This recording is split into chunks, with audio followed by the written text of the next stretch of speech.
মৰমৰ অষ্টম শ্ৰেণীৰ ছাত্ৰ ছাত্ৰীসকল, আজি মই তোমালোকৰ গণিতৰ অষ্টম অধ্যায়ৰ পৰিমাণৰ তুলনা গণিতৰ পাঠটো আলোচনা কৰিবলৈ ওলাইছোঁ। এই পাঠটো আলোচনা কৰিবলৈ যাওঁতে প্ৰথমতে তোমালোকে বিভিন্ন ধৰণৰ ইয়াত কিছুমান সূত্ৰ দিয়া আছে, য'ত আমি এই সূত্ৰবোৰৰ পৰা লাভ বা লোকচান, লাভৰ শতাংশ, লোকচানৰ শতাংশ ইত্যাদিনো কেনেকৈ উলিয়াম তাক আমি এই ফৰ্মুলাবিলাকৰ পৰা বা এই সূত্ৰবিলাকৰ পৰাহে আমি নিৰ্ণয় কৰিব পাৰিম। গতিকে এই উল্লেখ কৰা যিবোৰ সূত্ৰ বা ফৰ্মুলা সেইবিলাকত তোমালোকে কিন্তু মন দিব লাগিব। আৰু এই প্ৰশ্নবোৰে তোমালোকক আগলৈকো বিভিন্ন ধৰণৰ কম্পিটিটিভ এক্সাম বা বিভিন্ন ধৰণৰ পৰীক্ষাবোৰত এই যি শতাংশ বা শতকৰাৰ যি অংকবোৰ, এই অংকবোৰ কিন্তু তেতিয়ালৈকে তোমালোকে পাবা। আৰু যদি তোমালোকে মোৰ চেনেলটোত নতুনকৈ আহিছা তেনেহ'লে মোৰ ভাল লগা ভিডিঅ'বোৰত তোমালোকে লাইক আৰু শ্বেয়াৰ কৰিবা, লগতে ছাবস্ক্ৰাইব বাটনটো অন কৰি দিবা। এতিয়া আলোচনা কৰিবলৈ গৈছোঁ তোমালোকৰ ইয়াৰে যি লাভ বা লোকচানৰ যি অংকবোৰ দিছে, তাতে প্ৰথম দিছে আমি যদি লাভ বস্তুটো লাভনো কি, লাভ যদি উলিয়াবলৈ যাওঁ তেতিয়াহ'লে লাভ হ'ব বেচা দাম। যিকোনো এটা বস্তু যেতিয়া বেচা হয় আৰু সেই বস্তুটোৱে যি দামত কিনি আনিছিলে, মানে বেচা দামৰ পৰা যদি আমি কিনা দামটো মাইনাছ কৰোঁ, অৰ্থাৎ বিয়োগ কৰোঁ, তেতিয়াহ'লে আমি লাভ পাম। তেতিয়াহ'লে লাভ সমান হ'ব বেচা দাম বিয়োগ কিনা দাম। ঠিক তেনেকৈ লোকচান সমান হ'ব কিনা দাম, মানে ইংৰাজীত যদি ক'বলৈ যাওঁ কষ্ট প্ৰাইচ, শ্বৰ্টত CP বিয়োগ বেচা দাম। বেচা দাম মানে SP, মানে SP মানে হ'ল চেলিং প্ৰাইচ। এই যে টাৰ্মবোৰ CP, SP তোমালোকৰ এই আলোচনাটোত তোমালোকৰ বাৰম্বাৰ ব্যৱহাৰ হ'ব, গতিকে তোমালোকে ইয়াক মনত ৰাখি থবা। এতিয়া ইয়াতে কিছুমান ফৰ্মুলা দিছে। লাভৰ শতাংশ P%, লাভ মানে হৈছে প্ৰফিট, গতিকে প্ৰফিটটোক P বুলি লিখে আৰু P% মানে হৈছে লাভ ডিভাইডেড বাই কিনা দাম ইনটু 100%। ইয়াক আকৌ বেলেগ এক ধৰণে উলিয়াব পাৰি, যদি বেচা দাম বিয়োগ কিনা দাম ডিভাইডেড বাই কিনা দাম ইনটু 100%। আৰু যদি ইয়াকে আমি ইংৰাজী টাৰ্মত লিখোঁ তেতিয়াহ'লে হ'ব SP মাইনাছ CP ডিভাইডেড বাই CP ইনটু 100%। ঠিক তেনেকৈ লোকচানৰ শতাংশ যদি উলিয়াওঁ তেতিয়াহ'লে লোকচান মানে হৈছে ইংৰাজীত লছ, আৰু যাৰ কাৰণে ইয়াক লিখা হয় L% মানে হ'ব লোকচান ডিভাইডেড বাই কিনা দাম ইনটু 100%, ইকুৱেল টু হ'ব কিনা দাম বিয়োগ বেচা দাম ডিভাইডেড বাই কিনা দাম ইনটু 100%। আৰু ইয়াক যদি আমি ইংৰাজী টাৰ্মত লিখোঁ SP মাইনাছ CP ডিভাইডেড বাই CP ইনটু 100%। SP মানে চেলিং প্ৰাইচ, CP মানে কষ্ট প্ৰাইচ। ঠিক তেনেকৈ আৰু কিছুমান ফৰ্মুলা বা আৰু কিছুমান সূত্ৰ আমি এই পাঠটো আলোচনাৰ ক্ষেত্ৰত ব্যৱহাৰ হ'ব, যেনে বেচা দাম।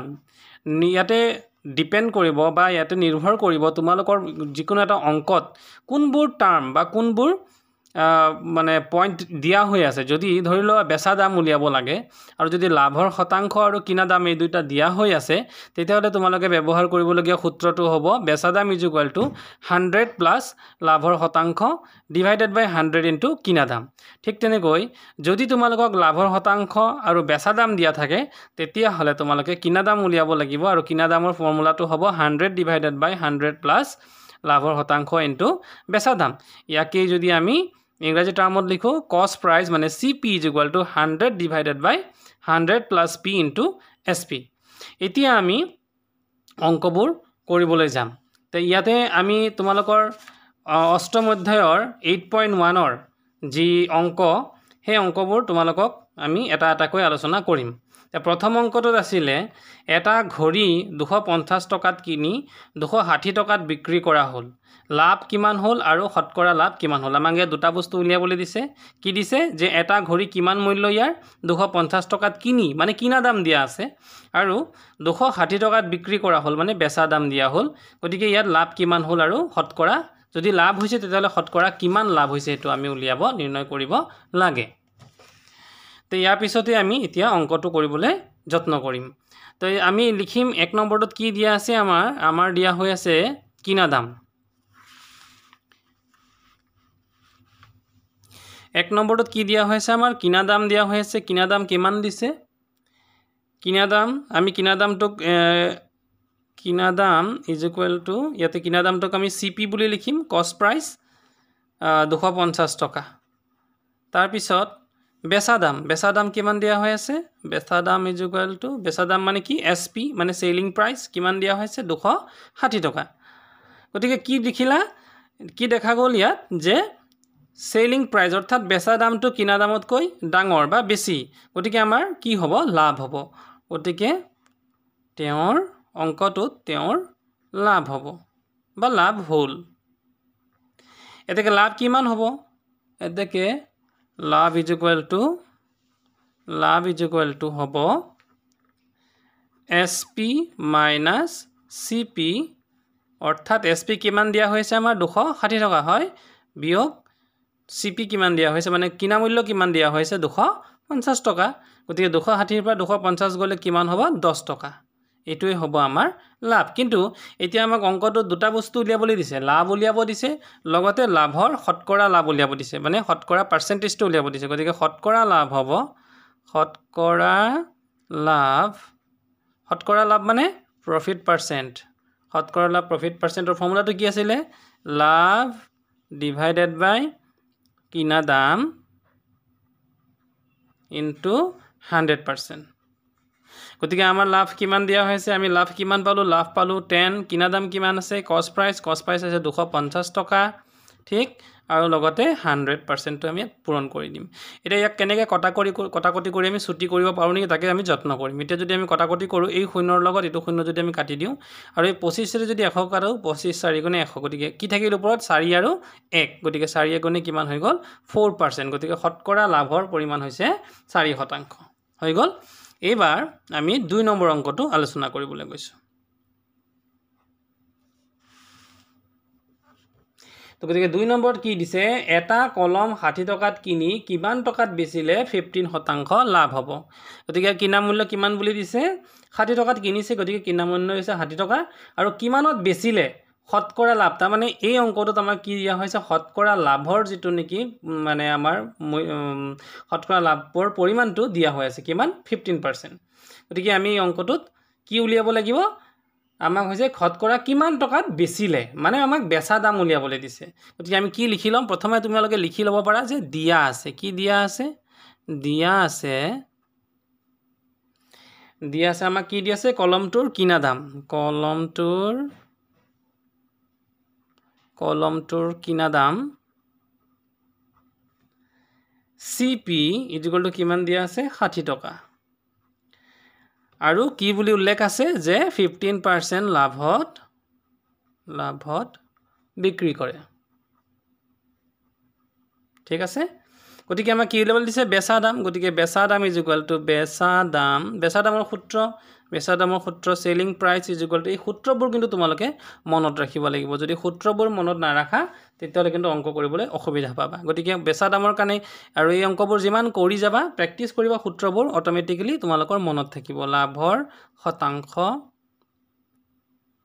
ডিভাইডেড বাই 100 ইনটু কিনা দাম এই আমাৰ যেহেতু আমাৰ এই অংকটোত কি দিয়া আছে কিনা দামটো দিয়াই আছে আৰু লাভৰ শতাংশ দিয়া আছে তেতিয়ালে বেচা দাম উলিয়াবলৈ হলে এই সূত্ৰটোকে আমি প্ৰয়োগ কৰিম গতিকে আমাৰ কিমান হৈ গল 100 প্লাস লাভৰ শতাংশ কিমান দিয়া আছে 15 ডিভাইডেড বাই 100 ইনটু কিনা দাম কিমান দিয়া হৈছে 60 টকা গতিকে এই শূন্যৰ লগত আমি শূন্যটো কাটি দিব পাৰো যদি কাটি দিও তেতিয়ালে কি হ'ব 100 আৰু 15 যোগ কৰিলে 115 তলত থাকিল 10 ইনটু 6 গতিকে ইয়াক আমি আৰু ছুটি কৰিব পাৰো নেকি পাৰিম কাৰণ 5 দুগুণে 10 আৰু ইয়াক যদি 5 এৰে কাটো হেহৰ অংকটো কিমান আছে 5 আৰু হেহৰ অংকটো কিমান আছে 0 এই দুইটা সংখ্যাত লব আৰু হেহৰ অংকটো হৈছে 0 আৰু 5 আৰু আমি জানো হেহৰ অংকটো যদি 0 বা 5 হয় তেতিয়াহলে সেই অংক দুটা সদায় 5 এৰে বিভাজ্য হয় এটো হৈছে 5 এৰে বিভাজ্যতাৰ নিয়ম অনুসৰি গতিকে 5 এৰে যদি আমি কাটো 5 দুগুণে 10 প্ৰথম কিমান আছে চোৱা 11 আমি ইয়াতে 1 1 5 অৰ্থাৎ 115 আছে ঠিক গতিকে এই 115 ভিতৰত আমি কিন্তু প্ৰথমতে ডাঙৰ সংখ্যা এটা যেটা হৰণ কৰিম আমি প্ৰথমে দুটাক লৈ লম মানে 11ক লৈ লম গতিকে 5 এৰে 11ক যদি আমি হৰণ কৰো 5 দুগুণে 10 কিমান বাকি থাকিল 11 আছিল 10 হল মানে 1 বাকি থাকিল হয় সেই 1 টুক মনে তুমি এই 5ৰ লগত কল্পনা কৰিবা কিমান হল 1 পাছে 1 10 5 15 এবাৰ থাকি গল কিমান 15 থাকিল গতিকে 5 3 গুণে 15 এয়া আমি কাটি দিলো আৰু ইয়াত এবাৰ কিমান ওলাল তলত ওলাল 2 ওপৰত ওলাল 23 এই দুইটোৰে কৈ 6টো কাটি দিব পাৰো 2 3 গুণে 6 গতিকে এবাৰ কিমান ওলাল 23 আৰু 3 গতিকে 23 3 23ক যদি 3 ৰে পূৰণ কৰো কিমান হ'ব 3 3 গুণে 9 3 3 গুণে 9 আৰু 3 2 গুণে 6 গতিকে কিমান আমাৰ উত্তৰ ওলাল 69 এতেকে নিৰ্ণেয় বেচা দাম is equal to 69 ঠিক আছে এবাৰ আমি 3 নম্বৰ অংকটো আলোচনা কৰিবলৈ ওলাইছো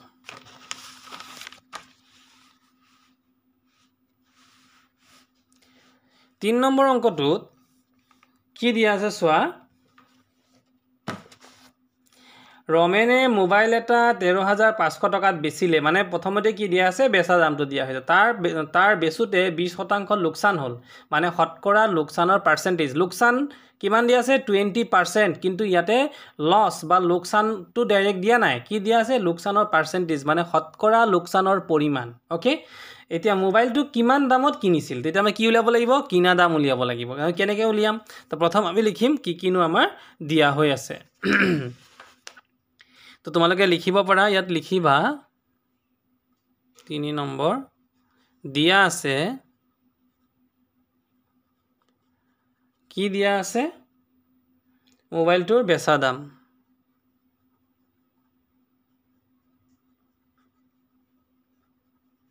মোবাইলটোৰ বেচা দাম কিমান দিয়া আছে বেচা দামটোক আমি কি লিখো SP আৰু কিমান দিয়া আছে 13500 টকা তাৰ পিছত শতাংশ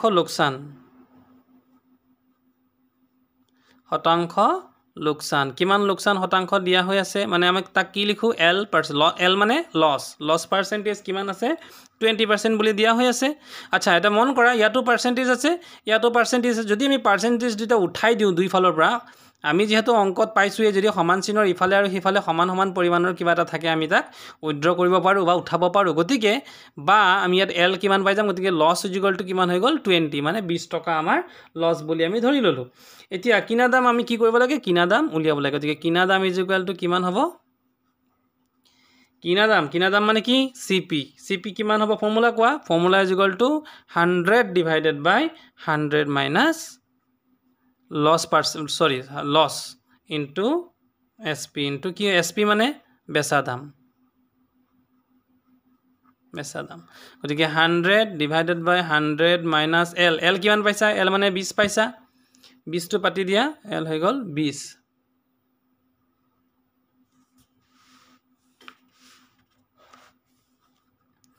into বেচা দাম কিমান আছিল বেচা দাম আছিল 13500 টকা এইবাৰ 100 পৰা ওপৰত থাকিল 100 পৰা 20 গলে কিমান হৈ গল 80 এটা 13500 ইয়াত আহিলে এতিয়া আমি এই শূন্যটোৰ লগত এই শূন্যটো কাটি দিছো আৰু কিবা কৰিব পাৰো নেকি যিমান পাৰো আমি ছুটি কৰি লম যাতে আমাৰ শেষত অঙ্কটো কৰিবলৈ সহজ হয় গতিকে 4 ৰে আমি যদি 8 কাটো 4 দুগুণে 8 আৰু 4 ৰে যদি 1 কাটো 4 25 গুণে 100 মানে 25 গুণ 25 25 দুগুণ 50 25 3 গুণ 75 25 4 গুণ 100 গতিকে আমি 4 ৰে 100 25 ৰে 4 বাৰ যাব বা 4 ৰে 100 25 বাৰ যাব 4 25 গুণে 100 তো তলত কিমান থাকিল 2 আমি আৰু ছুটি কৰাৰ উপায় এটা আছে আমি জানো যি সংখ্যাৰ শেষৰ অংকটো 2 আৰু 0 তাক সদায় 2 ৰে বিভাজ্য গতিকে এটোক 2 ৰে যাবই 2 ৰে 2 কাটিলো আৰু 2 ৰে যদি আমি এই 1300 বাকি ৰুৱা 1350 টক যদি কাটো প্ৰথমে তুমি কিমান লবা 1350 1350 মানে 1350 ইমান ডাঙৰ এটা সংখ্যাক তুমি একেলগে হৰণ কৰিব নোৱাৰা গতিকে কি ল'ব লাগিব প্ৰথমে আমি এই প্ৰথমৰ দুটা অংক লৈ লম মানে কিমান হ'ব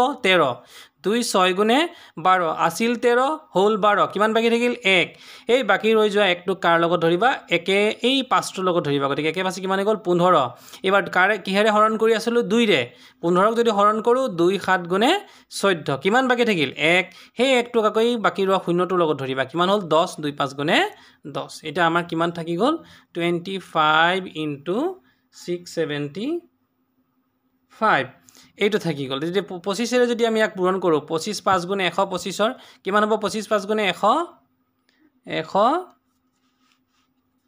25 5 গুণ হৈ গল 125 125 ৰ এই 5 টো গৈ পলে ইয়াতে বহিব আচ্ছা কিমান উকলিল 12 এটা 25 7 গুণ কিমান হ'ব 25 5 গুণে 125 25 6 গুণে 150 25 7 গুণে 175 175 ৰ লগত এই যে বাকি ৰৈ যোৱা 12 টো যোগ হ'ব কিমান হ'ব তেতিয়া হলে 175 ৰ লগত 12 যোগ কৰিলে 185 2 187 187 তেতিয়ালে তাৰ কিমান বহিব এবাৰ 7 বহিব ঠিক এবাৰ কিমান বাকি ৰল এবাৰ বাকি ৰল আমাৰ 18 আচ্ছা এবাৰ কিহেৰে পূৰণ কৰিছিল 25 ৰে 25 ৰে এবাৰ কিমানক পূৰণ কৰিম 6 ৰে 5ক কৰিলো 7ক কৰিলো এবাৰ 6 ৰে 6ক কৰিব লাগিব 25 6 গুণ 150 মানে 150 150 লগত 18 যদি এই বাকি 18 টো যদি যোগ কৰো কিমান হ'ব 150 160 168 168 গতিকে এই 16875 হ'ব আমাৰ কিনা দাম এটো হৈছে আমাৰ 3 নম্বৰ অংকটো ইয়াৰ পিছত আমি কৰিবলৈ যাম 4 নম্বৰ অংকটো গতিকে 4 নম্বৰ অংকটোত কি দিয়া হৈছে প্ৰশ্নটো ভালকৈ আমি পঢ়িব লাগে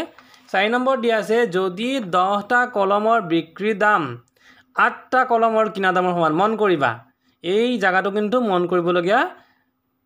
কৰিবলগীয়া বিষয় এই জায়গাটোতে কি বুজি দিছে 10টা কলমৰ বিক্ৰী দাম 10টা কলম তাৰ বিক্ৰী দাম কাৰ সমান 8টা কলমৰ কিনা দাম মানে দুটা বেলেগ বেলেগ ধৰণৰ কলম এবাৰ 10টা কলম বিক্ৰী কৰিলে যিমান পায় 8টা কলম কিনিলেও সিমানেই টকা লাগে গতিকে এই কন্ডিশনটো আমাৰ গোটেই অংকটোত ডিপেন্ড কৰিব তো গতিকে আমি প্ৰথম কি কৰিম প্ৰথম এই অংকটোত আমি কৰিব লাগিব যে ধৰু এটা কলমৰ কিনা দাম ধৰু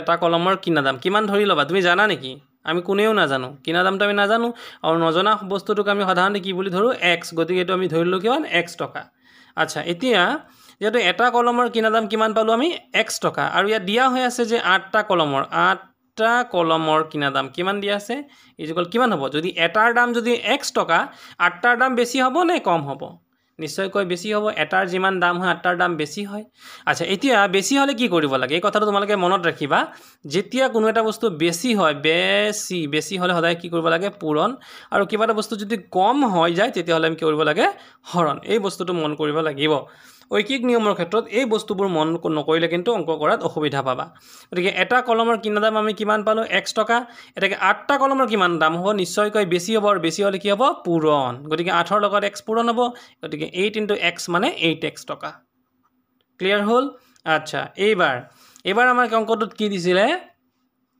10টা কলমৰ বেচা দাম গতিকে আমাক কৈছে যে 8টা কিতাপ প্ৰশ্নটো ভাল কৈছোৱা 10টা কলমৰ বেচা দাম অৰ্থাৎ বিক্ৰীৰ দাম আৰু 8টা কলমৰ কিনা দাম কিন্তু একেই গতিকে 8টা কলমৰ কিনা দামটো আমি আগত উলিয়াই ললো 8x এতেকে 10টা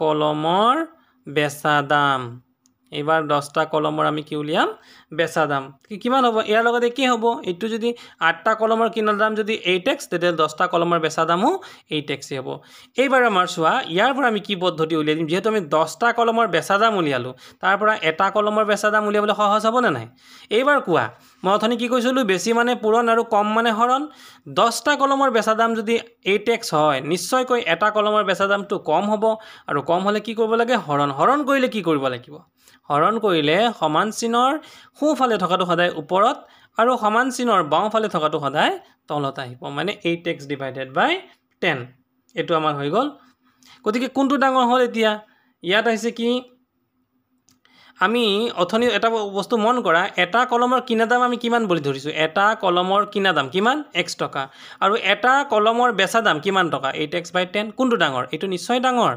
যেহেতু ইয়াত লিখিব পাৰা যে যেহেতু 8x / 10 is greater than x গতিকে কি হ'ব গতিকে এটো আমাৰ কি আছিল কিনা দাম আৰু এটো কি আছে বেচা দাম কোনটো বেছি গতিকে বেচা দাম is greater than মানে বেচা দাম কিনা দামতকৈ বেছি হল গতিকে লেনদেনটো কি হ'ব এতিয়া যদি বেচা দাম কিনা দামতকৈ বেছি হৈছে লাভ হৈছে নে লোকসান হৈছে বেচা দাম কিনা দামতকৈ বেছি আমি যিমান টকাত কিনিছিলো তাতকৈ বেছি দামত বিক্ৰী কৰিছো নিশ্চয় আমাৰ লাভ হৈছে গতিকে মানে বেচা কিনা ইয়াতে কিনা দাম হৈছে কিমান x টকা আৰু বেচা দাম হৈছে 8x / 10 আচ্ছা ইয়াতে বেচা দাম ডাঙৰ নহব ইয়াত হ'ব কিনা দাম greater than বেচা দাম কিয় কাৰণ ইয়াতে কিনা দাম কিমান আছে x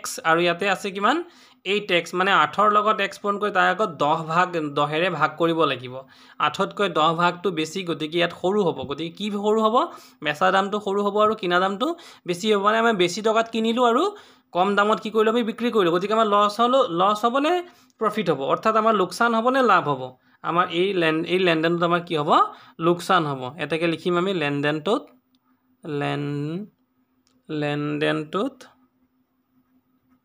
লেনদেনটোত কি হ'ল আমাৰ লোকসান হ'ব এইবাৰ আমি গম পালো যে আমাৰ লেনদেনটোত কি হৈছে লোকসান হৈছে গতিকে লোকসান কিমান হ'ল লোকসাননো কেনেকৈ উলিয়ায় লোকসান মানে উলিয়ায় লোকসানটো মানে হৈছে কিনা দাম মানে কি কষ্ট প্ৰাইচ মাইনাছ বেচা দাম মানে SP গতিকে এটা বস্তু কিমানত কিনিছিলে x টকাত কিনিছিলে বেচিছিলে কিমান 8x ডিভাইডেড বাই 10 গতিকে কিমান হৈ গ'ল আমাৰ লোকসান ওলাই যাব এতিয়া আমি এই দুটা লসাগু লম ইয়াত কিমান আছে 10 তলত কিমান আছে একো নাই মানে কিমান x আছে লব আৰু হৰ হিচাপে একো নাই মানে ইয়াত 1 আছে গতিকে এই 1 আৰু 10ৰ আমি কি ল'ব লাগিব লসাগু হল এতিয়া আমি কি কৰিব লাগিব আমি আসলতে এইটো বস্তু আগতেও শিকিছিলো যে যোনটো নেকি আমি লসাগু লওঁ লসাগুটো সদায় কিহেৰে হৰণ কৰিব লাগে হৰ দি পেলাই হৰণ কৰিব লাগে আৰু যোনটো উত্তৰ ওলাব সেই উত্তৰটোৰ লগত লবৰ লগত পূৰণ কৰিব লাগে এটো নোট ডাউন কৰি লবা এইটো তোমালোকক বুজিবৰ কাৰণে যিকোনো ভগ্নাংশত এই বস্তুটো আমাৰ ব্যৱহাৰ হ'ব গতিকে আমি কি পালো 10 আৰু তলত 1ৰ লসাগু কিমান হ'ব 10 আমি কি কলো যে লসাগু কিহেৰে হৰণ কৰিব লাগিব হৰেৰে গতিকে হৰ কিমান একো নাই মানে 1 এৰে 10ক কেইবাৰ যাব 10 বাৰ গতিকে 10 ৰে কি কলো 10 টো হৈছে উত্তৰ এই উত্তৰ পালো না নাই এই উত্তৰটো ইবাৰ আমি কি কৰিব লাগিব লবক পূৰণ কৰিব গতিকে আমাৰ লব কিমান x ওপৰটোই হৈছে আমাৰ লব গতিকে 10 * x মানে 10x আৰু মাইনাস 10 ৰে 10ক কেইবাৰ যাব এবাৰ 8x 10x - 8x মানে কিমান হ'ল 2x ডিভাইডেড বাই 10 আৰু 2 ৰে 1 যদি কাটি দিও তেতিয়ালে কিমান হ'ব x ডিভাইডেড বাই 5 কাৰণ 2 * 1 = 2 2 * 5 = 10 x বাই 5 হ'ব আমাৰ লোকসান এতিয়া আমাক কি উলিয়াব দিছে অংকটোত উলিয়াব দিছে আমাক শতকৰা লোকসান আমি শতকৰা লোকসান = এতেকে শতকৰা লোকসান সমান শতকৰা লোকসানৰ ফৰ্মুলাটো কি আছিল যে লোকসান মানে ওপৰত হ'ব লস ডিভাইডেড বাই হ'ব কিনা দাম মানে কষ্ট প্ৰাইস ইনটু 100 গতিকে আমাৰ ইয়াত কিমান আছে লস কিমান আছে আমি যে লস কৰিলো কিমান পালো লসটো x বাই 5 পালো আৰু কষ্ট প্ৰাইস মানে কিনা দামটো কিমান আছিল কিনা দামটো আছিল এটা কলমৰ কিনা দাম x আছিল ইনটু 100 এবাৰ কি কৰিম আমি এই বস্তুটোকে উলটা কৰিম মানে x বাই 5 টো যেনেকৈ আছে তেনেকৈ থাকিব কিন্তু এই x টো কি আছিল এই যে মাজত কি চিন এইটো কি বুজাইছে এইটোৱে হৰণ চিন এই হৰণটোক যদি আমি পূৰণ কৰি দিও তোমালোকে হয়তো জানিবা যে হৰণক যদি পূৰণ কৰো তলৰ যেটো ভগ্নাংশ তাৰ হৰটো ক'ত যায় ওপৰলৈ যাব মানে এই x ৰ তলত একো নাই মানে কি আছে হৰ হিচাপে 1 আছে এটো ওপৰলৈ গল আৰু x টো কি হ'ব তললৈ আহিব নুবুজিলে এবাৰ ৰিপিট কৰি চাবা বস্তুটো ওকে তাৰপিছত এতিয়া কি হ'ব এই তলৰ x টোৰ লগত আমি ওপৰৰ x টো আমি কি কৰি দিব পাৰিম কাটি দিব পাৰিম তাৰ মানে কিমান হ'ল ওপৰত কি থাকিল 101 গুণে 100 ওপৰত থাকিল আৰু তলত থাকিল 5 গতিকে 5 ৰে 100 যদি আমি কাটি দিও তাহলে কিমান হৈ গল 5 20 গুণে 100 তাৰ মানে শতকৰা লোকসানৰ শতকৰা পাৰ্সেন্টেজটো কিমান 20% এটো হৈ গল আমাৰ প্ৰশ্ন নম্বৰ 4 ৰ উত্তৰ এবাৰ আমি প্ৰশ্ন নম্বৰ 5 লৈ যাম প্ৰশ্ন নম্বৰ 5 গতিকে প্ৰশ্ন নম্বৰ 5 ত কি দিয়া আছে যে 5000 টকাত কিনা সাইকেল এখন কিমান দি কিনিছিলে 5000 12% লাভ লৈ মানে লাভ লৈছে কিমান পাৰ্সেন্ট লাভ লৈছে লাভ মানে শতকৰাটো দিয়া আছে শতকৰা কিমান 12% বিক্ৰী কৰা হল কি কৰিলে এবাৰ বিক্ৰী কৰিলে সাইকেলখনৰ বেচা দাম উলিওৱা মানে বেচা দামটো আমাক ডাইৰেক্টলি দিয়া নাই কি দিয়া আছে বেচা দামৰ যেটো শতকৰা লাভটো আমাক দিয়া আছে গতিকে কিমান লাভ হল বা কিমানত বেছিল হেতু কিন্তু আমাক দিয়া হোৱা নাই গতিকে এই অংকটোত আমি কি লিখিম যে ইয়াত কি হৈছে আমাক দিয়া হৈ আছে কি দিয়া আছে সাইকেলখনৰ কিনা দাম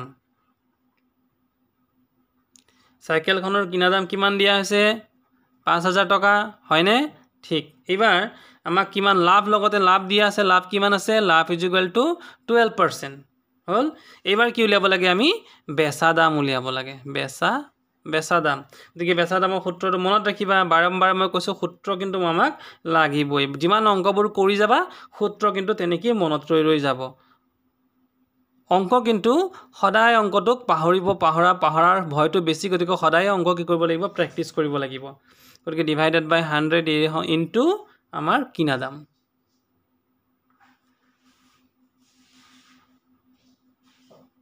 ইনটু কিনা দাম, এইটো হৈছে আমাৰ সূত্ৰটো। গতিকে আমাৰ এইবাৰ আমি কি কৰিম, 100 লাভৰ শতাংশ কিমান দিয়া আছে চোৱা, ইয়াত লাভৰ শতাংশ কিমান 12 দিয়া আছে, 12 লিখা, তলত 100 ফৰ্মুলাটোক বহাই গ'লোঁ, ইনটু কিনা দাম কিমান আছে 5000। এই ব্ৰেকেটবোৰ দিলে দেখাত ভাল হয়, সুবিধাজনক হয়। গতিকে এই আমি কি কৰিম, এই যেহেতু 5000টো ক'ত আছে, ওপৰত আছে, 100টো ক'ত আছে, তলত আছে, ইয়াৰ দুটা জিৰোৰ লগত ইয়াৰ দুটা জিৰো আমি কাটিব পাৰিম।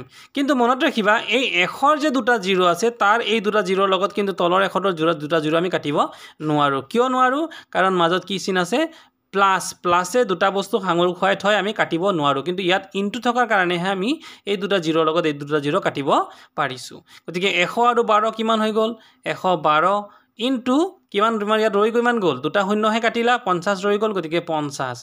এইবাৰ এটা শূন্য বহুৱাই দিয়া, ইয়াত বহালা, 5 দুগুণ কিমান, 10ৰ শূন্য, উকলিল 1, 5 11 গুণে 55 আৰু 1 কিমান হৈ গ'ল 56, মানে 5600। এইটোৱে হৈছে চাইকেলখনৰ বেচা দাম। এতেকে চাইকেলখনৰ বেচা দাম কিমান ওলাই গ'ল, 5600 টকা। যদি তোমালোকে এই অংকবোৰ বুজাত কিবা অসুবিধা পাইছা, নিশ্চয়কৈ কমেণ্ট বক্সত মোক কমেণ্ট কৰি জনাবা। তোমালোকৰ কমেণ্ট কৰি মোক উৎসাহিত কৰে, আৰু যদি কিবা অসুবিধাৰ মই সমাধান দিবলৈ সক্ষম হওঁ, তেনে মই মেছেজত তোমালোকক ৰিপ্লাই কৰিম। এইবাৰ আমি 6 নম্বৰ প্ৰশ্নটো সমাধান কৰিবলৈ যাম। 6 নম্বৰ প্ৰশ্নটোত কি দিছে তোমালোকে চোৱাচোন বাৰু। প্ৰশ্নটোত কমলে পানীৰ ফিল্টাৰ এটা 4500 টকাত কিনি, মানে কিনা দামটো দিয়া আছে, ফিল্টাৰ এটা কিনিছে, কোনে কিনিছে, কমলে কিনিছে, কিমানত, 4500 টকাত। আচ্ছা, ইমান টকাত বিক্ৰী কৰিলে, কিমান, 4230 টকাত বিক্ৰী কৰিছে, মানে কিনা দাম দিয়া আছে, বেচা দাম দিয়া আছে। তেওঁ শতকৰা লোকচান কিমান হ'ল, এই অংকটো একেবাৰে সহজ, শতকৰা লোকচান আমি উলিয়াব লাগে। গতিকে আমি ইয়াতে কিমান কৰিম, 6 নম্বৰ অংকটো। গতিকে আমি 6 নম্বৰত গ'লোঁ। কিনা দাম কিমান দিয়া আছে, ইয়াত কিনা দাম ইজ ইকুৱেল টু 4500 টকা। তাৰপিছত বেচা দাম কিমান দিয়া আছে, বেচা দাম ইজ ইকুৱেল টু 4230 টকা। গতিকে লোকচান কিমান হ'ল, লোকচান মানে লছ কেনেকৈ উলিয়ায়, কিনা দাম মানে যিটো কষ্ট প্ৰাইচ, তাৰ পৰা কি কৰিব লাগে, বেচা দামটো মানে চেলিং প্ৰাইচ SP বিক্ৰী কৰি দিব, মানে মাইনাছ কৰি দিব লাগে। গতিকে কিমান দিয়া আছে, 4500 বিয়োগ 4230, তোমালোকৰ দিয়া মানকেইটাত বহুৱালোঁ, ইয়াৰ পৰা এইটো বিয়োগ কৰিলে 230, 0ৰ পৰা 0 গ'ল 0, 0ৰ পৰা 3 গ'ল নাযায়, 1 আনিলোঁ, ইয়াৰ পৰা কিমান হৈ গ'ল 10, 10ৰ পৰা 3 গ'লে 7, ইয়াত কিমান থাকিল 4, 4ৰ পৰা 2 গ'লে 2, আৰু 4ৰ পৰা 4 গ'লে 0, এইটো নবহে। গতিকে কিমান আমাৰ লোকচান কিমান হ'ল, 270 টকা। ঠিক, এইবাৰ আমি কি উলিয়াব লাগে, শতকৰা লোকচান, মানে লছ পাৰ্চেণ্টেজ, শতকৰা লোকচান, এইটো অংকটো তোমাক উলিয়াবলৈ দিছে। গতিকে তোমালোকক কৈছোঁ ফৰ্মুলা, লছ পাৰ্চেণ্টেজৰ ফৰ্মুলা কি আছিলে, যে লোকচান ডিভাইডেড বাই কিনা দাম ইনটু 100। এতিয়া এইখিনিতে কথা এটা কওঁ, যে যেনেকৈ লছ পাৰ্চেণ্টেজ উলিয়াবৰ কাৰণে আমি কি উলিয়াইছোঁ, লোকচান ডিভাইডেড বাই কিনা দাম ইনটু 100। যদি আমি প্ৰফিট পাৰ্চেণ্টেজ মানে লাভৰ শতকৰা উলিয়াব লগা হয়, তেতিয়া কি ফৰ্মুলা হ'ব, P মানে প্ৰফিট পাৰ্চেণ্ট। এতিয়া লোকচান উলিয়াবৰ কাৰণে লোকচানটোৰ ওপৰত তলত কিনা দাম, লাভ উলিয়ালে লাভটোৰ ওপৰত হ'ব, তলত কিনা দাম হ'ব, লগতে 100% হ'ব। গতিকে ফৰ্মুলাটো প্ৰায় একেই হ'ব। গতিকে এই ফৰ্মুলা মনত ৰখাৰ এইটো এটা উপায়। লোকচান কিমান দিয়া আছে 270, আৰু কিনা দাম কিমান আছে 4500 ইনটু 100। গতিকে মই কি কোৱা দৰে এইটো 0 0 এইটো 0 0 কাটিলা। এইবাৰ শেষত কিমান আছে 0, আৰু শেষত কিমান আছে 5। আমি জানো যে যিকোনো সংখ্যাৰ শেষৰ অংকটো যদি 0 বা 5 হয়, কিহেৰে হৰণ যায়, 5ৰে হৰণ যায়। এইটো 5ৰে বিভাজ্যতাৰ নিয়ম অনুসৰি। গতিকে 5ৰে কাটিবা, যদি কাছেৰে কাটো কিমান হ'ব, 5 9 গুণে 45। ইয়াক যদি 5ৰে কাটো, প্ৰথমতে 27ক লোৱা, 5 5 গুণে 25, 27 আছিল 27, কৰিলোঁ 25, কিমান বাকী থাকিল 2, সেই 2টো আমি 0টোৰ লগত ধৰিম 20, 5 4 গুণে 20। এইবাৰ ওপৰত থাকিল 54, তলত থাকিল 9, 9ৰে 54 কেইবাৰ যাব, 6 বাৰ, অৰ্থাৎ তোমাৰ উত্তৰ কিমান ওলাই গ'ল 6%। নিৰ্ণয় শতকৰা লোকচান নিৰ্ণয় শতকৰা লোকচান = 6%. ওকে, তাৰপিছত আমি এবাৰ 7 নম্বৰটোলৈ যাম। আমি সমাধান কৰিম 7 নম্বৰ অংকটো। 7 নম্বৰটোত কি দিয়া আছে প্ৰশ্নটোত?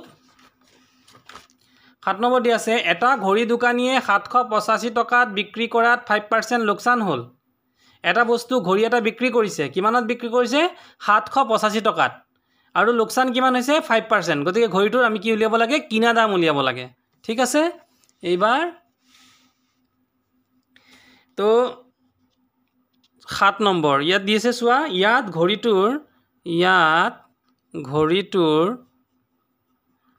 ঘড়ীটোৰ বেচা দাম কিমান? বেচা দাম মানে SP আমি এইটো সাধাৰণতে লিখি যাম, আমাৰ সুবিধা হ'ব। SP = 785 টকা, এইটো বেচা দাম দিয়া হৈ আছে। শতাংশ লোকচান দিয়া হৈছে চোৱা কিতাপতে, শতাংশ লোকচান কিমান দিয়া হৈ আছে? L% কিমান? = 5%। তে L% 5%, মানে অথনি তোমালোকক কৈছিলোঁ ইয়াতো পাৰ্চেণ্টেজ, যদি উঠাই দিওঁ ইয়াত বা বুলি লিখিম, সমান নিলিখোঁ। L = কিমান হৈ যাব? 5। গতিকে আমাক কি উলিয়াব দিছে? কিনা দাম। চাবা দেই, কি উলিয়াব দিছে? কিনা দাম আমাক উলিয়াবলৈ দিছে। কিনা দাম মানে কি? কষ্ট প্ৰাইচ উলিয়াবৰ কাৰণে আমাক টাৰ্ম কি দিছে চোৱা, ইয়াত ঘড়ীটোৰ বেচা দাম দিয়া আছে আৰু শতাংশ লোকচান, এই দুটা বস্তু দিয়া আছে। গতিকে আমি কিনা দাম উলিয়াবৰ কাৰণে যদি আমাক বেচা দাম দিয়া থাকে আৰু শতাংশ লোকচান দিয়া থাকে, তেনেহ'লে কোনটো ফৰ্মুলা ল'ম আমি? তেতিয়াহ'লে ল'বলগীয়া ফৰ্মুলাটো হ'ব, ওপৰত হ'ব 100, তলত হ'ব 100, লোকচান হ'লে সদায় মাইনাছ হয়, 100 মাইনাছ লোকচান মানে লছ মানে L ইনটু বেচা দাম মানে SP। গতিকে 100 ডিভাইডেড বাই 100 মাইনাছ L মানে কিমান? 5 ইনটু SP। বেচা দাম কিমান? SP হ'ল 785 টকা। এইবাৰ 100ৰ পৰা 100 ওপৰত ৰাখিলা, 100ৰ পৰা 5 গুচি গ'লে কিমান হৈ গ'ল? 100ৰ পৰা 5 গ'লে হৈ গ'ল 95 ইনটু 785। তো মই কোৱাৰ দৰে কি হ'ব? প্ৰথমতে ইয়াত যিহেতু শেষৰ অংকটো কিমান আছে? 5, আৰু ইয়াতে শেষৰ অংকটো কিমান আছে? 0 আৰু 5 যদি শেষৰ অংক হয় আমি কিমানেৰে ভাগ যায় বুলি অথনি কৈছোঁ? 5। এইটো 5ৰে বিভাজ্য যায়। এতিয়া তুমি ক'বা ছাৰ এতিয়া কেনেকৈ হৰণ কৰিম? 95টো এটা ডাঙৰ সংখ্যা। গতিকে প্ৰথমতে কাম কৰা, প্ৰথমতে 5টোক নল'বা, 9টোক লোৱা। 5ৰে যদি 9ক হৰণ কৰোঁ, 5 × 5, আমি কিমান লৈছোঁ? 9। আচ্ছা, 5 × কিমান হ'ল? 5। 9ৰ পৰা 5 গ'লে 4, মানে 4 বাকী থাকিল। এতিয়া 9টোক বাদ দি পেলাই 4টোক 5ৰ আগত ধৰা, মানে 4 × 10 = 5, কিমান হৈ গ'ল? 45। গতিকে 5 × 9 = 45, আৰু 5 20 × 100, এইটো ওলাই গ'ল আমাৰ। আচ্ছা, তাৰপিছত এতিয়া আমাৰ কিমান হৈ গ'ল? ওপৰত কিমান থাকিল? 20 × 785, তলত কিমান থাকিল? 19। তো গতিকে 20 × 785ক যদি আমি পূৰণ কৰে, শূন্য কেইটা আছে? শূন্য এটা আছে, পাতি দিয়া। 2 5 × 10ৰ 0 উকলিলে 1, 2 8 × 16 উকলা 1, 17ৰ 7 উকলিলে 1, 2 7 × 14 15, 15700। এইটো হৈছে আমাৰ, তাৰ লগত আছে তলত 19। এতিয়া কথাটো হ'ল, এই সংখ্যাটোকে আমি কি কৰিব লাগিব? আমি হৰণ কৰিব লাগিব। হৰণ আমি ছাইডত আমি কৰি দেখুৱাই দিছোঁ, 15700। মই অথনি কৈছোঁ যে আমি ইয়াত কিমানেৰে হৰণ কৰিম? 19। গতিকে ইয়াত কিমান আছে? প্ৰথম দুটা সংখ্যা যদি লোৱা কিমান হ'ব? 15। 15টোতো সৰু, 19টো ডাঙৰ। গতিকে আমি কি কৰিব লাগিব? 3টাক আমি মনে মনে ধৰিব লাগিব, মানে 157ক ধৰিম। গতিকে 19ৰ ভাগৰ যদি আমি নেওতা মাতোঁ, গতিকে 19 8 গুণ যদি দিওঁ, 19 8 গুণ 152। 157ৰ পৰা 152 গ'লে কিমান থাকিল? 5 আৰু 0 থাকিল, 50 থাকিল। 19 দুগুণ কিমান হ'ব? 38 হ'ব। আৰু 50ৰ পৰা 38 গুচি গ'লে কিমান বাকী থাকিব? 12 বাকী থাকিব। আৰু এই যে শূন্যটো আছে এইটো লৈ আহা, এইটো কিমান হৈ গ'ল? 120। এতিয়া 19ৰে 120ক কেইবাৰ যাব? 19ৰে যদি আমি 6 বাৰ দিওঁ তেতিয়াহ'লে কিমান যাব? 19 6 গুণ 114। 120ৰ পৰা 114 গ'লে ইয়াৰ পৰা ইয়াত এনা, 2ৰ পৰা 1 আনিলোঁ 10, 10ৰ পৰা 4 গ'লে 6, 1ৰ পৰা 1 গ'ল 0, 1ৰ পৰা 1 গ'ল 0, বাওঁফালে 0 নবহাওঁ। গতিকে 6টো আমাৰ বাকী থাকিল। এইবাৰে যদি আমি দশমিক দিওঁ তেতিয়াহ'লে 6ৰ লগত কি আহিব? এটা 0 আহিব, 60 হৈ গ'ল। গতিকে 19 3 গুণে কিমান? 19 3 গুণে হ'ব 57, 57। তাহলে 60ৰ পৰা 57 গ'ল, কিমান থাকিল? 3 থাকিল। আচ্ছা, এতিয়া 3ৰ পৰা 3 থাকিল যিহেতু, তেতিয়া তুমি দশমিকটো অলৰেডি বা আগতীয়াকৈ লৈ চাই, গতিকে আকৌ এটা 0 তুমি ল'বই পাৰিবা। গতিকে 19 গুণ 19, 19 দুগুণ 38। আমি যদি দুবাৰ দিওঁ তেতিয়াহ'লে 38 30তকৈ বেছি হয়। কিন্তু যিহেতু ই দশমিকৰ পিছত 2 নম্বৰৰ ঘৰটো, গতিকে আমাৰ ইয়াত মানে এপ্ৰক্স, মানে ইয়াত এটা আমি ধৰি লোৱা মান হিচাপে আমি এবাৰ যদি 2 ল'লোঁ, এই 2 লৈ পেলাই ইয়াতে 38 হ'ল, 8 বেছি হ'ল, সেইটো আমি নিলিখোঁ, কিন্তু আমাৰ উত্তৰটো কিমান হ'ব? 826.32। 26.32 গতিকে মৰমৰ ছাত্ৰ ছাত্ৰীহঁত আজিলৈকে মই এই 8 নম্বৰলৈকে 7 নম্বৰলৈকে তোমালোকক বুজালোঁ আৰু ইয়াৰ পৰৱৰ্তী সময়তো মই এনেকৈ তোমালোকৰ অষ্টমমান শ্ৰেণীৰ যিবিলাক অংক সকলোবিলাকেই দিবলৈ মই চেষ্টা কৰিম আৰু যদি মোৰ চেনেলটোলৈ ভাল লাগে প্ৰথম আহি পেলাই তোমালোকৰ ভাল লাগিছে তোমালোকে যিসকলে প্ৰথম আহিছে তেওঁলোকে ছাবস্ক্ৰাইব কৰিবা আৰু যিসকলে ইতিমধ্যে চাই আছে তেওঁলোকে আগতীয়াকৈ আগলৈ চাবৰ বাবে ভিডিঅ'বোৰ মই আপলোড দিয়াৰ বাবে অপেক্ষা কৰা মই আপলোড দি থাকিম তোমালোকৰ যিকোনো ধৰণৰ মতামত তোমালোকে কমেণ্ট বক্সত জনাবা ধন্যবাদ